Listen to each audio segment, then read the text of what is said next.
have no plan. I'm just gonna say some shit for 10 or so minutes.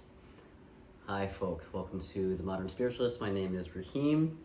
Today we're gonna talk about, reality in the context of manifestation.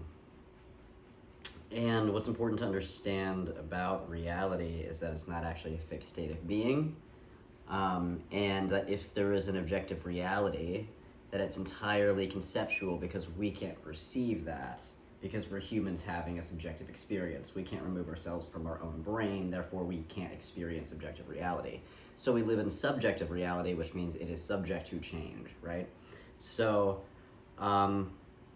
if you kind of tie in sort of some spiritual aspects of this, if you tie in, the karmic looping that sort of comes out of, Hindu and Buddhist belief, if you tie in, even things like astrology,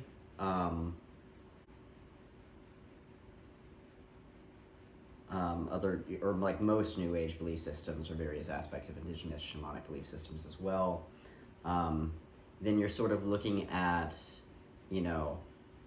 a experience of reality that is both multidimensional and also multiple timelines often, even if you look at string theory or quantum theory or things like that, if you get into the scientific realm.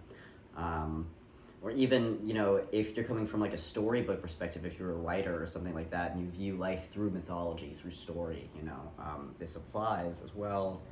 And if you're looking at it through this lens, you're also, often looking at things through multiple lifetimes, right? Having multiple lives, incarnating again. And then, of course, we have this idea of, the place beyond incarnation and beyond reincarnation as well. And so if we're looking at all of this,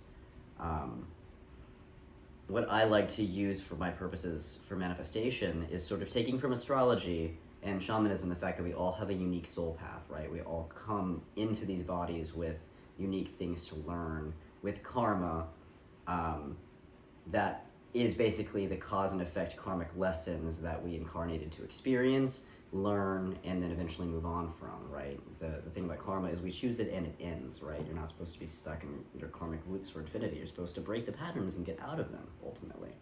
And so every time you break a karmic pattern, for instance, you're actually entering a new reality, because that lane, it's a wheel, right? You're in this sort of looping lane of this lesson that you're trying to learn, and it repeats itself until you learn the lesson. Once you learn the lesson, that karmic cycle breaks, right? That loop breaks apart, and then you're flowing into a new reality with a new lesson to learn.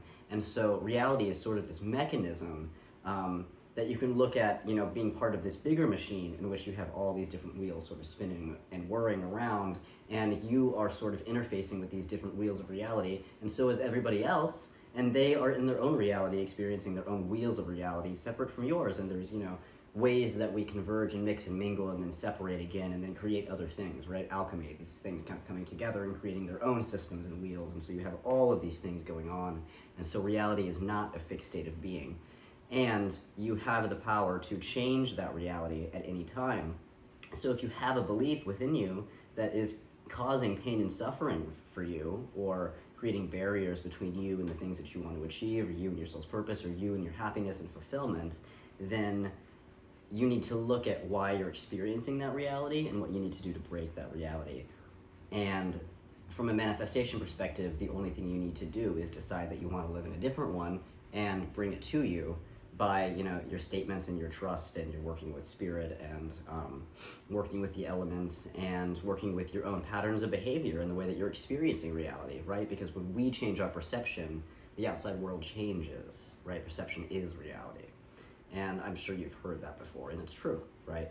And so don't take your view of reality for granted, because it's subject to change at any time, and you have the power to do that.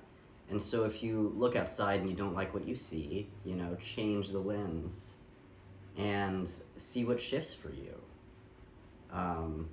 The other thing to note about this is that other people's experiences aren't yours, and they're not going to be yours. I mean, there are shared experiences, and even within that, your experience of that shared experience is going to be slightly different from the person next to you, and they have different karmic lessons to learn, and they have a different perception of reality, which means they're attracting different things to them, and they're responding to those things differently. And so it's really important when you're taking this sort of manifestation path to remember that you can't control other people's processes. You also can't really compare your process to others, because what is very real for somebody may just not be a factor in your reality. And you can encourage them to switch the lens, but you can't do it for them, right? And so all you can do is switch your lens. And a great thing that I like to do when holding space for others is I choose the lens that holds them in their highest potential and their highest capacity, so that they are capable of rising to that, because I'm creating a platform for them, right? And so in this way, you're actually manifesting other people's capabilities of manifesting their own highest reality, right? So I think I'm gonna stop there because I need to catch up on rest. It's yin time for me, needs to be, okay? So I hope you guys enjoyed this video. Please leave any questions or discussion points you want to leave in the comments. Like this video if you liked it, subscribe if you want to see the next video. I will see you next week. Have a great week. Bye.